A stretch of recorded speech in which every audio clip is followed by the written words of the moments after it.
Oke lur, assalamualaikum warahmatullahi wabarakatuh. Selamat pagi, siang, sore, malam dimanapun kalian berada. Gimana kabar kalian hari ini? Semoga dalam keadaan sehat dan baik-baik saja, amin. Terima kasih bagi kalian yang telah klik video ini. Dan bagi kalian yang belum cek video saya sebelumnya, silahkan cek terlebih dahulu. Siapa tahu ada informasi yang kalian butuhkan. Dan bagi kalian yang belum subscribe, silahkan klik tombol subscribe-nya. Jangan lupa nyalakan loncengnya agar tidak ketinggalan video-video terbaru dari channel ini, tentunya di channel Esa Yuda. Selamat menonton. Oke, jadi vlog kali ini saya mau ngopsan. Apa sih ngopsan dulu? Saya ulangi lagi ya. Ngopsan ini adalah sesi atau segmen dimana ngobrol santai Esa.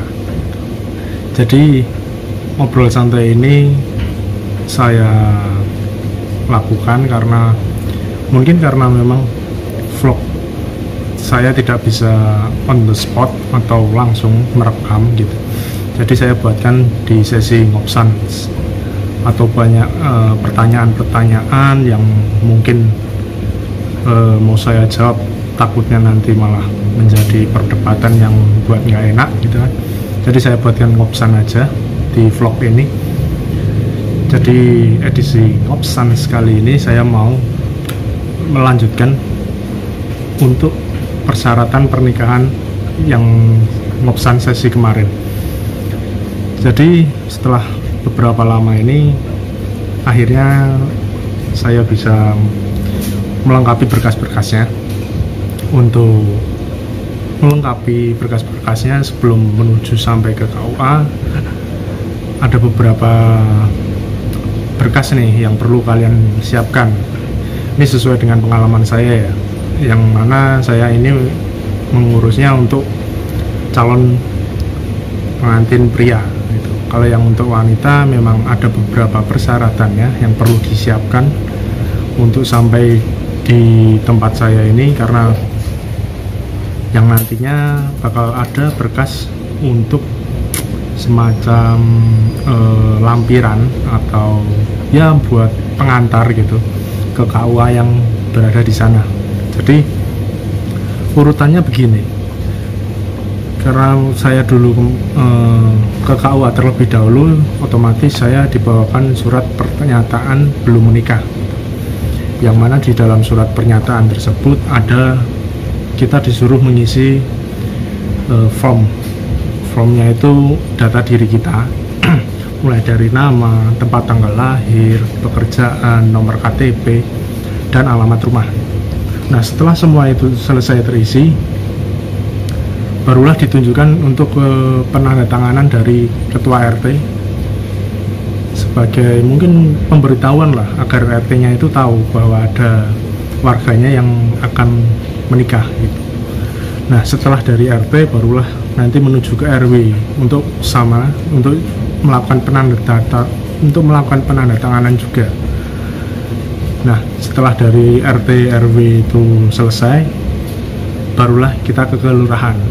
Nah, di kelurahan jangan lupa nih bawa berkas-berkasnya, karena memang di kelurahan ini nanti pihak dari kelurahan akan membuatkan satu bendel lampiran yang mana di situ berisi biodata kita, yang mana untuk registrasinya itu dilakukan online oleh pihak kelurahan. Jadi kita hanya membawa lampirannya itu untuk menuju ke KUA. Nah, di kelurahan ini saya ingin kalian itu tidak wirawiri ya gitu. Jadi sesuai dengan yang saya alami kemarin, untuk berkas-berkasnya yang perlu dibawa di kelurahan ada beberapa macam nih. Di antaranya yang pertama, fotokopi kartu keluarga. Lalu yang kedua ada fotokopi KTP calon suami atau istri. Lalu yang ketiga ada fotokopi KTP dari orang tua. Lalu ada fotokopi akte kelahiran dan juga fotokopi formulir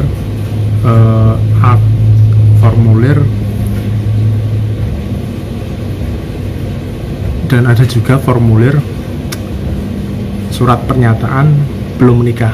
Itu difotokopi, perlu difotokopi. Nah, jangan lupa juga untuk pas fotonya dibawa. karena memang nanti di semacam buku tamu itu yang di kelurahan kita menyerahkan satu pasang, dalam artian satu pasang ini foto cowok dan cewek, untuk dilakukan pendataan seperti buku tamu itu. Nah, di situ perlu. Jadi itu beberapa berkas yang perlu dilampirkan atau dibawa di kelurahan. Nah, setelah itu semua selesai, barulah nanti akan keluar berkasnya seperti ini. Terbalik ya. Tanda bukti registrasi pelayanan. Nah, di sini nanti akan muncul nomor registrasi, lalu tanggal, lalu nomor induk pemohon, nama pemohon, alamat, jenis layanan, itu akan muncul. Lalu di lembar kedua nanti ada surat pengantar perkawinan. Nah, di sini ada biodata kita, termasuk tadi yang dibutuhkan itu fotokopi KTP kita, lalu fotokopi KTP dari fotokopi KTP orang tua, seperti itu. Oh iya, dan jangan lupa untuk fotokopinya perlu juga fotokopi KTP saksi untuk pernikahan besok. Jadi itu perlu fotokopi KTP-nya gitu. Ya, kalau di kelurahan nanti akan dicetakkan lampiran ini untuk pengantar yang mana nanti akan dibawa ke KUA untuk dilanjutkan prosesnya gitu. Ini nggak kalau saya kemarin nggak sampai 1 hari sih, bahkan cuma hitungan jam aja sebenarnya udah selesai. Tapi berhubung kemarin persyaratan yang saya bawa itu kurang fotokopi KTP orang tua dan saksi, jadi saya perlu wirawiri untuk ngambil lagi ke rumah, lalu fotokopi KTP-nya. Ya nggak masalah lah, yang namanya baru pertama kali dan sistem persyaratan pernikahan yang tahun 2020 ini baru kan, jadi ya nggak masalah lah. Semoga kalian tidak mengalami hal serupa untuk wirawiri ya, karena memang memakan banyak waktu dan juga saat ini musim hujan, jadi bahaya juga kalau berkas-berkas sampai basahan gitu. Nah, jadi setelah dari kelurahan kita mendapatkan ini tanda bukti registrasi pelayanan, barulah menuju ke KUA. Nah, di KUA ini membawa ini dan juga membawa berkasnya yang tadi disebutkan. Itu juga perlu dibawa karena mungkin nanti dari pihak KUA-nya meminta untuk pendataan lagi gitu. Jadi untuk fotokopi KTP, fotokopi KTP calon pengantin, lalu fotokopi KTP orang tua, fotokopi KK, fotokopi formulir belum menikah, itu harap dibawa aja semuanya. Mau fotokopian, yang mau aslinya dibawa aja, karena daripada wirawiri memakan banyak waktu, capek juga gitu. Nah, setelah itu semua selesai, yang di kelurahan ke KUA. Nah, di KUA nanti kita serahkan yang tadi dan mendapatkan ini, yang mana di sini saya mendapatkan pengantar bahwasannya dari KUA kelurahan kecamatan saya ini memberikan selembar pengantar untuk ke KUA, yang mana nanti akan saya bawa ke KUA untuk menikah besok, akad nikah. Jadi ya sama, sebenarnya garis besarnya sama. Di sini ada nama calon pengantinnya, lalu ada nama orang tuanya, lalu ada tempat tanggal lahir, ya seperti biodata diri lah gitu. Jadi ya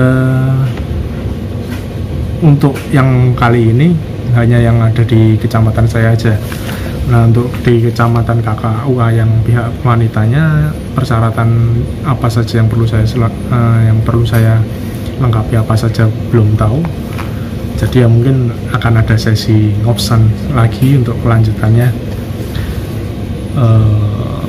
apa saja yang perlu disiapkan untuk calon pengantin pria atau wanita yang akan menikah di kecamatan atau provinsi lainnya gitu.